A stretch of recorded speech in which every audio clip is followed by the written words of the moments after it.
बिस्मिल्लाहिर्रहमानिर्रहीम। अस्सलाम वालेकुम नाज़रीन, आप यूट्यूब चैनल देख रहे हैं। मैं इमरान खान हूँ। कल के दिन जो है वो सारा दिन इस्लामाबाद को बंद किए रखा वफाकी हुकूमत ने, और जिस किस्म के हथकंडे उन्होंने अपनाए वो आप सब ने देख लिए। कुछ चीज़ें जो हैं वो बहुत क्लैरिटी के साथ सामने आ गई हैं। एक तो ये कि पाकिस्तान तहरीक इंसाफ ने रात गए अपना एहतजाज ख़त्म किया। ये हुआ क्या, किस तरह हुआ, रिस्पॉन्सिबिलिटी किसकी थी और कसूर किसका था, ये सारा मैं आपको अभी इस वीलॉग में अगले एक आधे मिनट में बताता हूँ। फिर हम चलेंगे कि फ्यूचर में अब होने क्या जा रहा है। नंबर एक तो सुहेल अफरीदी ने आना था और उन्होंने डेडलाइन दी हुई थी 1 हफ्ते की, और साथ में उन्होंने ये कहा था कि मैं पहले से ज़्यादा सख्त तरीके से आऊँगा। अब सुहेल अफरीदी ने किसी लॉन्ग मार्च का ऐलान नहीं किया, कोई अवामी कॉल नहीं दी, सिर्फ अपने अरकान पार्लियामेंट को ये बोला कि वो अपने साथ अपने दोस्तों को लेकर आए। अब हर रुकन पार्लियामेंट के साथ थोड़े थोड़े से लोग थे, बहुत ज़्यादा बड़ी तादाद में लोग नहीं आए। ये 1500 लोग होंगे, 2000 लोग होंगे, इससे ज़्यादा लोग नहीं थे। वो जो आप कहते हैं कि लाखों की तादाद में लोग निकल आए, वो नहीं था, और ना ये कोई लॉन्ग मार्च की कॉल थी। सुहेल अफरीदी और उनके लोग चक्री वाली साइड से इन्होंने जाना था, और जो प्रोटोकॉल था उसको भी यही पता था कि ये चक्री से जाएंगे। लेकिन आखिरी वक्त में सुहेल अफरीदी ने प्लान चेंज किया और वो एक्सप्रेस वे पे चढ़ गए जो इस्लामाबाद की तरफ जाती है। अब इस्लामाबाद में पुलिस को मुसीबत पड़ गई और एजेंसियों को जो है वो फौरी तौर पर मुतहरिक हो गई, और इन्होंने पुलिस को अहकामात जारी किए कि रास्ते बंद किए जाएं। 26 नंबर जो चुंगी है वहाँ पे रास्ते बंद किए गए, और वहाँ पाकिस्तान तहरीक इंसाफ की जानिब से सुहेल अफरीदी और उनके साथी जो पहुँच रहे थे उनके आगे रुकावटें लगा दी गई। इस पर सुहेल अफरीदी ने एहतजाज किया, इमरान खान की बहनें उनके साथ थीं। फिर सारा दिन लड़ाई झगड़ा चलता रहा। हज़ारों लोगों की गाड़ियाँ रुक गई, जो इस्लामाबाद से निकल रहे थे उनकी भी, और जो इस्लामाबाद में दाखिल हो रहे थे उनकी भी। फिर काफ़ी देर के बाद जो है वो एक तरफ का आधा रास्ता खोला गया, फिर थोड़ा सा और रास्ता खोला गया, फिर बाद में पूरा रास्ता खोला गया। लेकिन इस बीच में बहुत सारे कारकुनों को गिरफ्तार किया गया और बड़ी बदमज़गी बार बार होती रही, धक्कम पेल भी होती रही। पता चला बीच में अलीमा खानम को गिरफ्तार कर लिया गया, लेकिन बाद में उन्हें छोड़ दिया गया। हालांकि अलीमा खानम कई मरतबा कह चुकी हैं कि मुझे गिरफ्तार कर लो अगर करना है तो, लेकिन अलीमा खानम को ये निज़ाम एक स्ट्रेटजी के तहत गिरफ्तार नहीं करता, क्योंकि इससे और बहुत बड़ा इम्पैक्ट आएगा। अभी ये उतना बोझ उठाना नहीं चाहते। बहरहाल काफ़ी देर लड़ाई लगी रही। हुकूमत को बाद में एहसास हुआ कि गलत जगह पे उन्होंने पाकिस्तान तहरीक इंसाफ को रोक लिया है, और इसकी वजह से तहरीक इंसाफ को वो कवरेज मिल रही है या वो मामला हो रहा है सोशल मीडिया पे जो अडियाला वाले रोड के ऊपर नहीं होता। देखिए ना, अडियाला वाले रोड के ऊपर कोई परेशान नहीं होता, यहाँ परेशानी बहुत ज़्यादा बढ़ जाती है जब आप मेन स्ट्रीम मीडिया भी वहाँ पे है, आबादियाँ भी वहाँ पे है, मेन रोड के ऊपर आपने रोक लिया। तो ये पुलिस ने ये हरकत की थी और ये एजेंसियों के कहने के ऊपर की थी। ये सारे इकट्ठे ही आजकल काम करते हैं। सेक्टर कमांडर चला रहा होता है बेचारे, आईजी को भी और बाकी सारे सिस्टम को भी। तो ये निज़ाम ऐसे ही चलता है। बहरहाल इन्होंने ये बांगी मारी, इन्होंने वहाँ पे रोक लिया। उसके बाद पाकिस्तान तहरीक इंसाफ को मौका मिल गया, वो वहीं पे बैठ गए। उन्होंने कहा जी हम यहीं पे रुक के एहतजाज करेंगे, इमरान खान साहब से मुलाकात करवाई जाए, उनका अस्पताल में इलाज करवाया जाए। लेकिन ऐसा कुछ भी नहीं किया गया। सुहेल अफरीदी ने जो है वो पैगामात भी जारी किए, मार कुटाई भी होती रही। सुहेल अफरीदी कारकुनों को छुड़ाते रहे, पुलिस गिरफ्तार करती रही, लाठी चार्ज होता रहा। शाम के वक्त जो है वो जो रबड़ बुलेट्स होती हैं वो भी चलाई गई, और 3 तो मैंने फुटेजेस देखी हैं, 3 कारकुनों को बुलेट लगी हुई है रबड़ की, उनका खून निकल रहा है। तो कारकुनों को जो है वो उनका ब्लड भी निकला, कारकुनों को मार भी पड़ी। अब पुलिस वाले जो है उनके साथ धक्कम पेल भी बहुत हुई। पुलिस ने एक बड़ी अजीबोगरीब वीडियो जारी कर दी। वो वीडियो मैं देख रहा था, मैं हैरान हो रहा था कि ना इन्हें स्क्रिप्ट लिखना आता है, ना इन्हें कोई फिल्म बनानी आती है। ये तो बिल्कुल नालायक हैं। लेकिन सिक्योरिटी फोर्सेस के अंदर आप सिक्योरिटी की ड्यूटी पे किसको रखते हैं? जिसको आप चौकीदार रखते हैं वो ज़्यादातर वो आदमी होता है ना जो बाकी काम नहीं कर पाता, तो वो चौकीदार बन जाता है या वो सिक्योरिटी की ड्यूटी के ऊपर आ जाता है। तो इनकी बेचारों की इतनी हैसियत होती है और इतनी काबिलियत होती है। वो 3 लड़कों को पकड़ा हुआ है, उनके गलों में पाकिस्तान तहरीक इंसाफ के झंडे पहना के उनके सर नीचे किए हुए हैं, और पीछे से पुलिस वाले उनको दबके लगा रहे हैं, और वो बेचारे स्टेटमेंट दे रहे हैं लिखा हुआ कि जनाब हम आए थे इश्तियाल दिलाने के लिए, हम आए थे हालात ख़राब करने के लिए, हमें वहाँ से लाया गया था। तो यार ये कहानियाँ कौम ने बहुत देखी हैं। एक हच्ची मारी है इन्होंने ये करके, बल्कि उल्टा बदनामी की है अपनी प्रोडक्शन टीम की, और अपनी हरकतों को मज़ीद बेनकाब किया है। यानी क्या ये फॉल्स फ्लैग ही चलने हैं अब हमेशा? सारी दुनिया को पता है वो अडियाला जा रहे हैं, इमरान खान साहब से मुलाकात करने के लिए आए हैं। वो कोई एहतजाज करने, लड़ाई झगड़ा करने तो नहीं आए कि उन्होंने रास्ते में किसी जगह पे कोई फतह कर लेना। वो तो अडियाला जेल जा रहे थे इदारे यकजहती के लिए, वहाँ उन्होंने धरना देना था, आप पे प्रेशर डालना था, खबरें चलनी थी। लेकिन खबरें पाकिस्तान का मीडिया तो चलाता ही नहीं है। अब ये जितना भी ट्रैफिक जाम रहा इस्लामाबाद के सहाफ़ी बेचारे रऊफ़ क्लासरा जैसे, अब वो सोशल मीडिया पे ही बेचारे आवाज़ उठा सकते हैं। अपने टीवी चैनल जहाँ पे वो बैठते हैं वहाँ बात भी नहीं की जा सकती, वहाँ मना है, क्योंकि वहाँ पॉलिसी चलती है पाकिस्तान की मिलिट्री एस्टेब्लिशमेंट की, जो वो चाहते हैं वो उतनी बात वहाँ पे कर सकते हैं।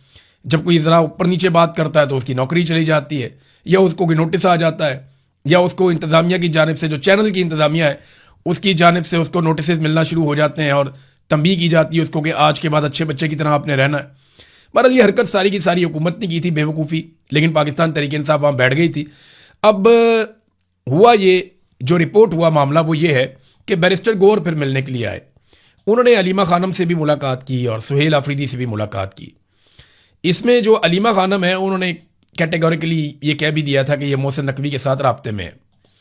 यानी बैरिस्टर गौहर, अली खान ने अलीमा खानम से मुलाकात की और अलीमा खान के मुताबिक बैरिस्टर गौहर उस वक्त मोहसिन नकवी से राब्ते में थे। फिर उन्होंने बताया बैरिस्टर गौहर ने कि मोहसिन नकवी ने पैगाम दिया है कि अगर यहाँ से ना हटा गया तो नहायत सख्त ऑपरेशन किया जाएगा, जैसे माजी में किया था। 26 नवंबर को लोगों को कत्लेआम कर दिया था, लोगों को मारा था। तो फिर बैरिस्टर गौहर के इस पैगाम के बाद जो मोहसिन नकवी ने दिया था धमकी वाला, ये धरना ख़त्म कर दिया गया। इसकी कोई ज़रूरत नहीं थी इस एहतजाज की, इसको ख़त्म ही होना था। उसकी वजह यह है कि लोग बहुत थोड़ी तादाद में थे और बड़ी तादाद में लोगों को नहीं लाया गया था, ना कोई इकट्ठा किया गया था। कुछ चीज़ें ना बड़ी क्लियर हो गई हैं इस सारे से। जो एपिसोड मैंने आपको बता दिया हुआ कि आप ज़रा देखें, आपके कुछ चीज़ें बड़ी क्लियर हो गई कि इस रजीम के पास ना एक बहाना है कि इमरान खान साहब जब स्टेटमेंट देते हैं ना तो पाकिस्तान के अंदर अनारकी पैदा होती है और पाकिस्तान में सियासी इस्तेहकाम नहीं आता। यानी जेल के अंदर बैठा हुआ कैदी नंबर 804 आज पूरे निज़ाम पे भारी है। ये निज़ाम खुद ये मानता है कि जेल की दीवारों के पीछे से भी वो इनसे ज़्यादा ताकतवर है। उसका एक स्टेटमेंट इनकी सारी मेहनत के ऊपर पानी फेर देता है। लिहाजा इन्होंने एक बदअमली बनाई है कि इमरान खान का कोई स्टेटमेंट बाहर नहीं आएगा। बुशरा बीबी की भी उनकी फैमिली से मुलाकातें नहीं करवाते, इसलिए कि बुशरा बीबी के ज़रिए से इमरान खान का कोई स्टेटमेंट उनकी फैमिली के थ्रू बाहर ना आ जाए। वो मुलाकातें भी नहीं करवाते। वो भी हुकूमत बोले तो मोहसिन नकवी की बात कर देते हैं। हुकूमत तो ना 3 में ना 13 में। मोहसिन नकवी आसिम मुनीर साहब के करीबी आदमी है, तो वही पैगाम लेकर आते हैं। तो वो अब नहीं चाहते कि इमरान खान साहब का कोई स्टेटमेंट बाहर आए, लेकिन इमरान खान साहब की बहनें ये कहती है कि कुछ तो ऐसा है जिसको छुपाया जा रहा है। नादरीन याद रखिएगा, गुज़िश्ता कई महीनों से जब से इमरान खान साहब की आंख का मसला हुआ है, जब से उनकी आंख का इलाज चल रहा है, उस वक्त से लेकर अब तक सिर्फ सलमान सफदर एक ऐसा आदमी है जो इमरान खान साहब का वकील है, जिसकी इमरान खान से मुलाकात हुई है। और एक आदमी के स्टेटमेंट के ऊपर आप भरोसा नहीं कर सकते। सलमान सफदर को मैं कोई ऐसे नहीं कह रहा कि वो काबिल भरोसा नहीं है, वो बड़े ज़बरदस्त आदमी है, बड़े शानदार वकील हैं। लेकिन मामला ये है कि वो सिस्टम के साथ रहकर काम करते रहे और वो सिस्टम से बाहर जाकर कोई इनकलाबी नौयत की शख्सियत नहीं है। वो तो एक वकील है, बेचारा कानून की बात करेंगे, इंसाफ की बात करेंगे, आइन की बात करेंगे।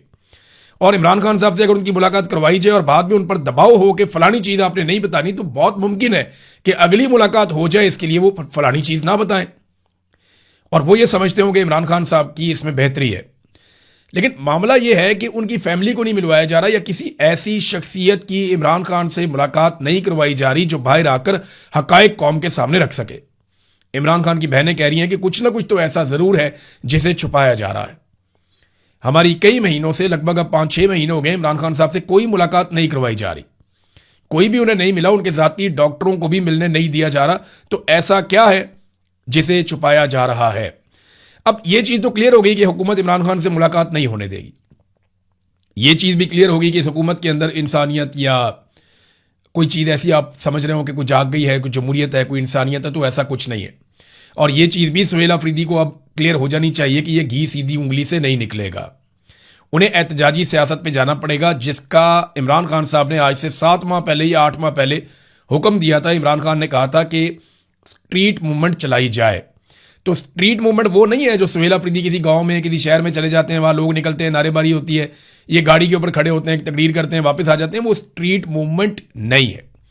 स्ट्रीट मूवमेंट जो है वो नजर आती है, वो पता चलती है, हर गली में, हर मोहल्ले में, हर घर में पैगाम जाता है, जगह जगह कैंप्स लगते हैं, जगह जगह लोग इकट्ठे होते हैं, मेंबरशिप्स होती हैं। वो जो इन्होंने एक मनसूबा बनाया था वो स्ट्रीट मूवमेंट हो सकती थी, या और तरीके हैं, ये उनको भी कर सकते हैं। वार्ड की सतह तक जाएं, हर जगह पे जाएं, अपने नौजवानों को इकट्ठा करें, उन्हें मोटिवेट करें और उन्हें बताएं कि एक तारीख आने वाली है, उस तारीख को हम सब मिलकर निकलेंगे और इकट्ठे जाकर इमरान खान साहब की रिहाई के लिए आवाज़ उठाएंगे। या पाकिस्तान को इस फस्तायत से निजात देने के लिए हमें एक साथ निकलना पड़ेगा। तो पाकिस्तानियों को इकट्ठा करना पड़ेगा। ये हुकूमत बिल्कुल लचक नहीं दिखाएगी। एस्टेब्लिशमेंट की सोच अब भी वही है, कातलाना सोच है। अवाम के हक को कभी भी जमहूरी या पार्लिमानी तरीके से वापस नहीं लिया जा सकेगा। ये सीधी उंगली से घी कभी नहीं निकलेगा और अवाम को भरपूर अंदाज में मुतहर्रिक होकर निकलना पड़ेगा। जो रियल स्ट्रीट मूवमेंट होती है जिसका इमरान खान साहब ने कहा है, उसके ऊपर इनको चलना पड़ेगा। अब सुहेल अफरीदी साहब आज 2 बजे एक प्रेस कॉन्फ्रेंस करने जा रहे हैं जिसमें वो कुछ चीज़ों का ऐलान करेंगे। देखते हैं वो किन चीज़ों का ऐलान करते हैं। बहरहाल कल का दिन गुजर तो गया लेकिन कोई बहुत बड़ी कामयाबी नहीं मिली। ना इमरान खान साहब से मुलाकात हुई, ना उनका इलाज हुआ, और सिर्फ एक हुकूमत ने रोकने की कोशिश की। कुछ कारकुन गिरफ्तार हुए, कुछ कारकुन जख्मी हुए और हज़ारों लोग ख्वार हो गए। इसके अलावा कुछ भी नहीं हुआ। हाँ, ये ज़रूर है कि सुहेल अफरीदी ने साबित किया कि वो मज़ामत के रास्ते पे चल सकते हैं। कुछ छोटी मोटी मज़ामत होती रही सारा दिन में, कोई बहुत बड़ा एपिसोड तो नहीं हुआ। अब इसमें जो है वो पाकिस्तान तहरीक इंसाफ को और सुहेल अफरीदी को ये फैसला करना है कि वो किस लेवल तक इस मामले को ले जा सकते हैं। हाँ, एक चीज़ मैं आपको बताता हूँ कि मिलिट्री एस्टेब्लिशमेंट ने खैबर पख्तूनख्वा की हुकूमत के खिलाफ बाकायदा कंपेन लॉन्च कर दी है। मैं एक्सप्रेस न्यूज़ की खबर पढ़ रहा था, इसमें सबसे पहले जो है फ़ाद हुसैन साहब को एंगेज किया गया क्योंकि वो PMLN से उनका ताल्लुक है। वो साबिक कैबिनेट के मेंबर भी रहे शहबाज शरीफ के, और जो जुल्म और बर्बरियत पाकिस्तान में होती रही उसका हिस्सा रहे फ़ाद हुसैन। तो अब जनाब उन्होंने एक खबर भी जारी करवा दी है एक्सप्रेस न्यूज़ के ऊपर। जो एक्सप्रेस न्यूज़ वाले हैं उन्होंने खैबर पख्तूनख्वा में बदमनी, महंगाई, करप्शन में खतरनाक इजाफा, आवाम की वज़ीर आला पर कड़ी तनकीद। यानी मरीम नवाज़ महंगा जहाज़ ले तो कोई खबर नहीं छप रही, मरीम नवाज़ बैरून मुल्क के दौरे कर रही है, कोई खबर नहीं छप रही, लोगों को अजीबो गरीब किस्म के बिल आ रहे हैं, कोई खबर नहीं छप रही, लोगों को सड़कों पर खबार किया जा रहा है, कोई खबर नहीं छप रही, लोगों को पुलिस मुकाबले जाली कर करके 2000 से ज़ायद लोगों को मार दिया गया मावराए अदालत, कोई खबर नहीं छप रही। पंजाब में अरबों रुपए की करप्शन हो रही है, 5300 अरब की एक और करप्शन रिपोर्ट हुई, उसके ऊपर किसी किस्म की कोई रिपोर्टिंग नहीं है। गंदम का बहरान आ गया, कोई रिपोर्टिंग नहीं। कपास का बहरान आ गया, कोई रिपोर्टिंग नहीं। फ्लड के अंदर बदतरीन कारकर्दगी, कोई रिपोर्टिंग नहीं। इश्तिहारात की मद में इन्होंने तबाही फेर दी, कौम का पैसा अरबों रुपया ज़ाया कर दिया, किसी किस्म की कोई रिपोर्टिंग नहीं। लेकिन खैबर पख्तूनख्वा में वज़ीर आला ने कहा कि लाओ कोई एक केस है मेरे सामने मेरी करप्शन का, या हम किसी चीज़ के लिए रिस्पॉन्सिबल हैं तो बताओ। और महंगाई जो है वो तो फेडरल गवर्नमेंट बढ़ा रही है। जैसे ही वो पेट्रोल की कीमत में इजाफा करते हैं हर चीज़ की कीमत बढ़ जाती है। और पंजाब गंदम भी नहीं दे रहा, पंजाब गैस भी नहीं दे रहा, बिजली इन्होंने महंगी कर दी है, आटा इन्होंने महंगा कर दिया है। तो आम आदमी का जीना तो वफाकी हुकूमत की पॉलिसियों की वजह से हराम हो गया है और वो इसके लिए जिम्मेदार है। लेकिन खैबर पख्तूनख्वा पे अटैक करने की जिम्मेदारी एस्टेब्लिशमेंट ने अब दे दी है। फ़ाद हुसैन ने एक ऑपरेशन रूम भी बनाया जहां पे एक बहुत बड़ा नक्शा था जिसमें खैबर पख्तूनख्वा का नक्शा लगाकर उसके ऊपर फ़ाद हुसैन और अनवारुल्लाह काकड़ ये दोनों मिलकर तज्जिया कर रहे थे और उल्टा सीधा तज्जिया कर रहे थे। तो इधर का ज़िला इधर मिला दिया, उधर का उधर मिला दिया, वो जनाब मालाकंड के एरिया को शामिल कर दिया उधर पेशावर वैली के अंदर। अजीबो गरीब किस्म का तज्जिया था।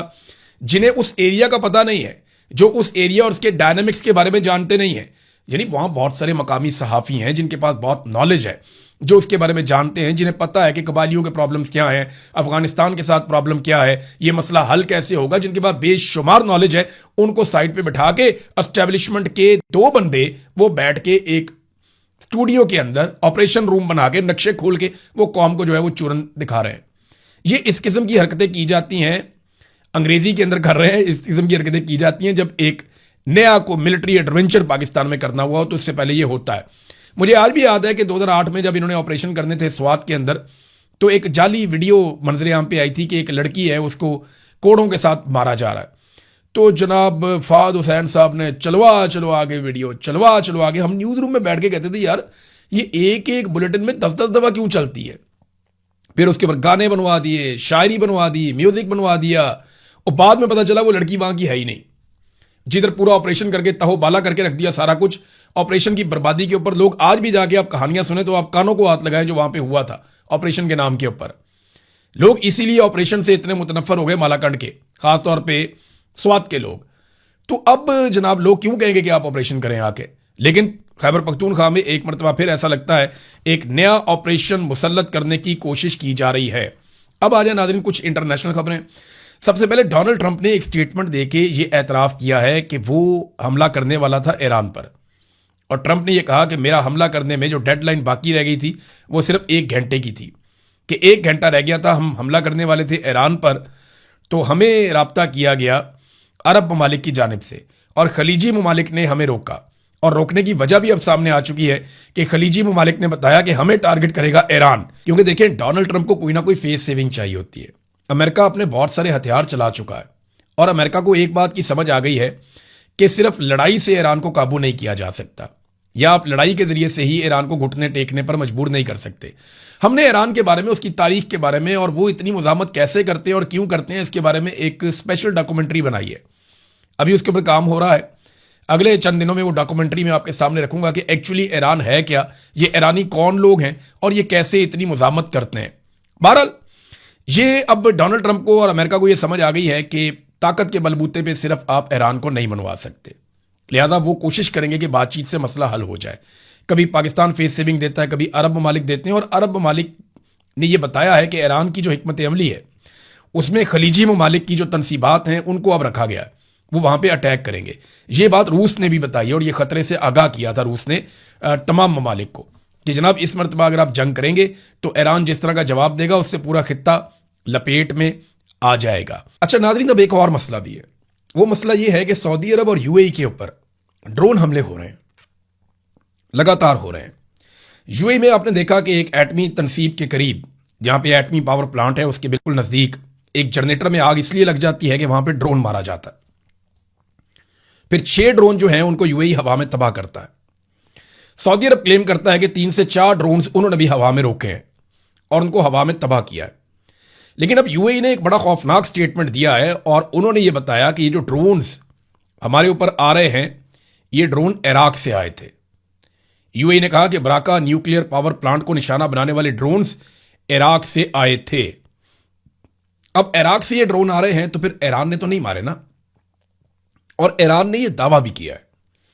ईरान ने बाकायदा यह स्टेटमेंट दिया है कि सऊदी अरब या यूएई के ऊपर जो ड्रोन्स जा रहे हैं उनका ईरान के साथ कोई ताल्लुक नहीं है। ईरान इस वक्त मुकम्मल तौर पे सीज फायर किए हुए है।